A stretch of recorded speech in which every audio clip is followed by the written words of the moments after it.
Big love to all my favorite people.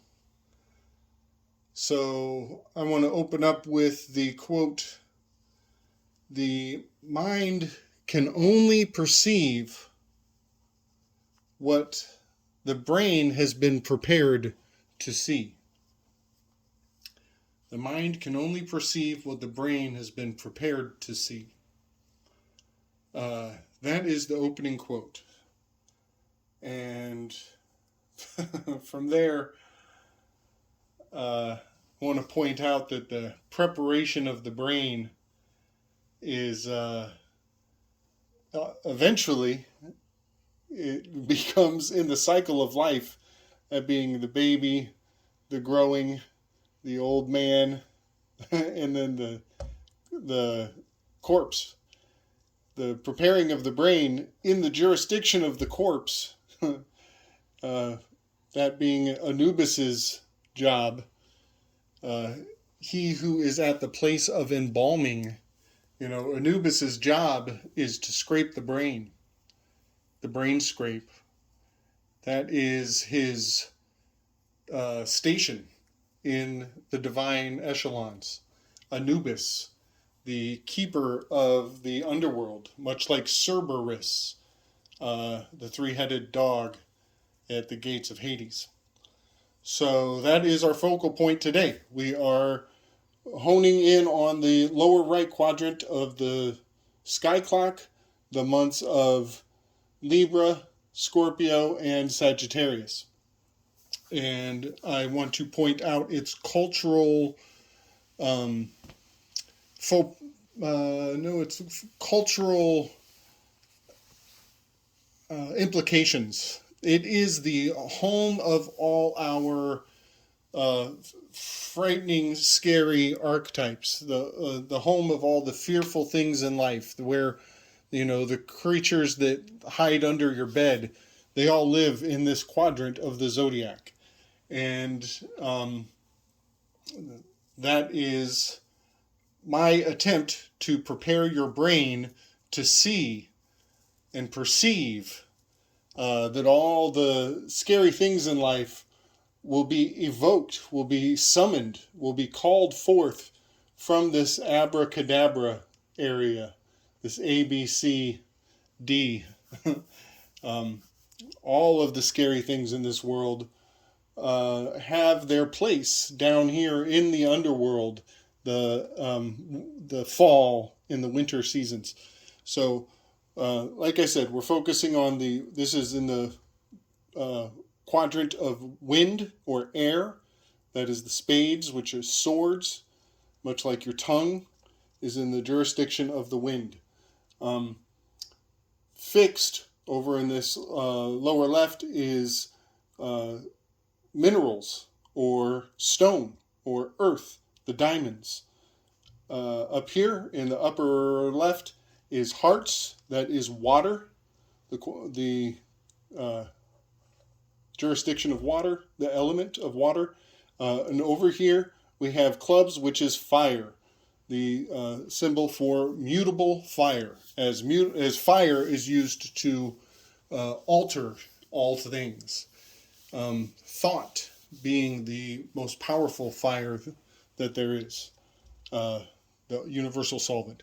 So those are the four quadrants, and I want to focus on how Anubis and Egypt and China and Islam are all designated bad guys in the grand sub-unconscious psyche of the collective. And this is why you will find the Pharaoh being the antagonist, China being the designated antagonist, Islam being the antagonist for all things Eurocentric. This is quite by design. You could even probably group India in here to some degree, with their very colorful pantheon of multiple deities and very ancient stories that go all the way back and have their own overlap on this sky clock. So Anubis is the god of death, the god of many names, as I mentioned before.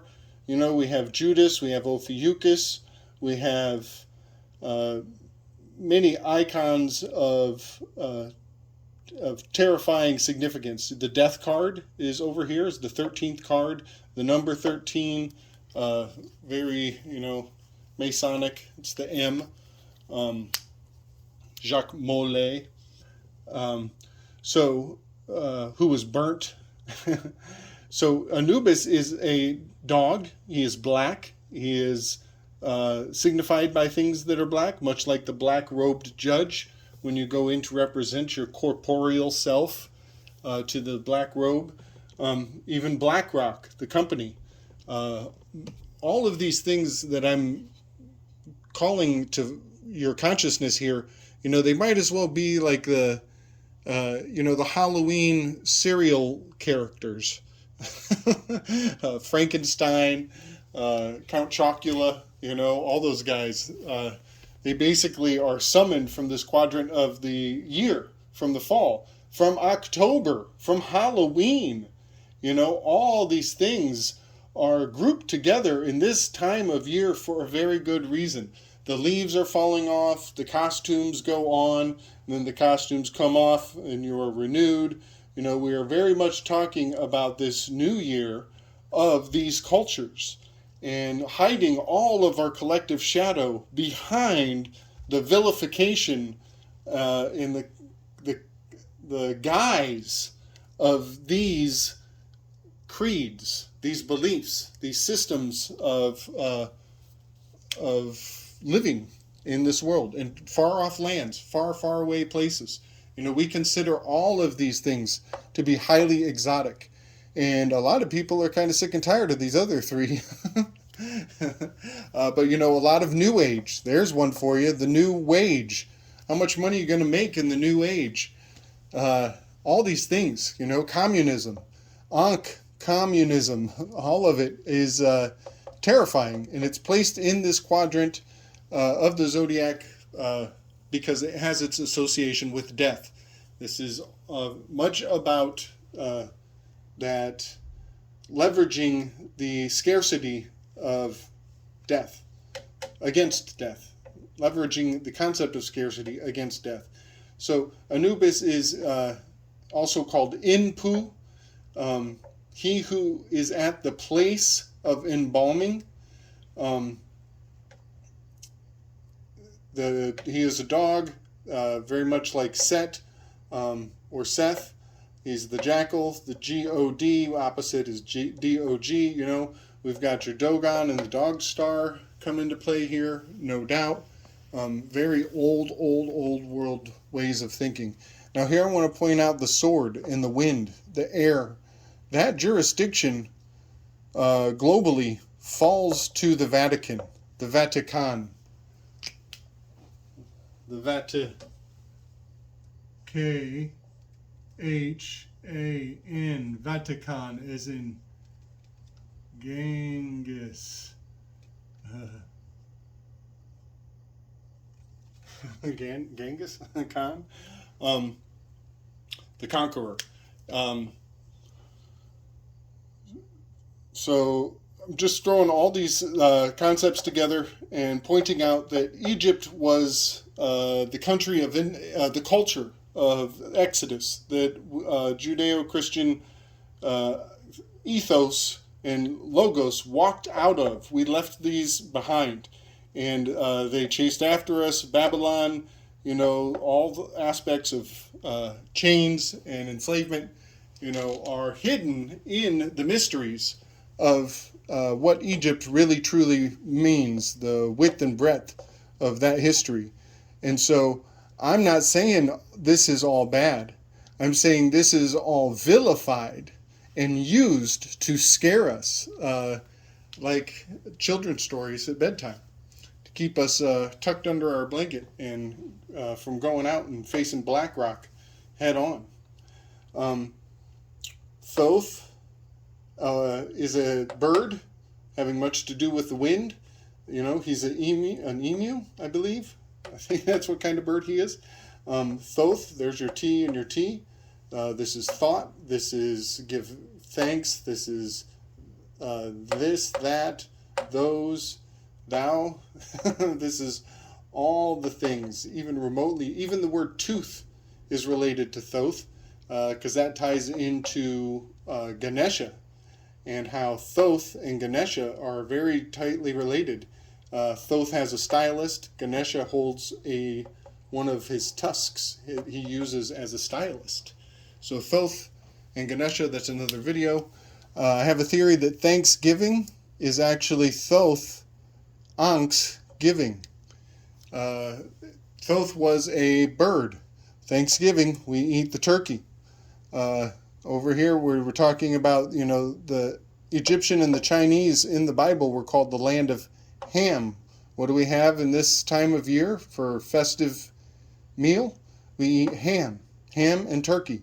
Real quick, I want to point out the samurai, you know, Sumer, Babylon, and the correlation between the Sumer, we are talking about the sword, the Sumerians, and the samurai. There is much to say about that. It is not nearly as much of a stretch as you may first think. I will refer you to the movie Ghost Dog. We're talking about Anubis. Ghost, we're talking about the underworld, dead. The movie Ghost Dog was about samurai. Sorry, I'm tapping the board. It was much to do about samurai, and samurai have much to do with the sword and the jurisdiction of the wind. You know, I believe that the Vatican got to Japan before Anjin-san did in the book Shogun. I'm pretty sure the Vatican got to the samurai way before Anjin-san, the pilot, got to the island of Japan and talked to the king. So that pretty much sums that up. I just wanted to point out that, you know, if your mind is not prepared, there will be certain archetypes summoned out of this quadrant of the heavens, out of the angles of your English, and you may be triggered by the archetypes of that particular quadrant of the night sky. Somebody may use magical wind, magical words, magical S words to scare you into tuning into the boogeymen of your ancestors. Much love and respect, y'all. Peace.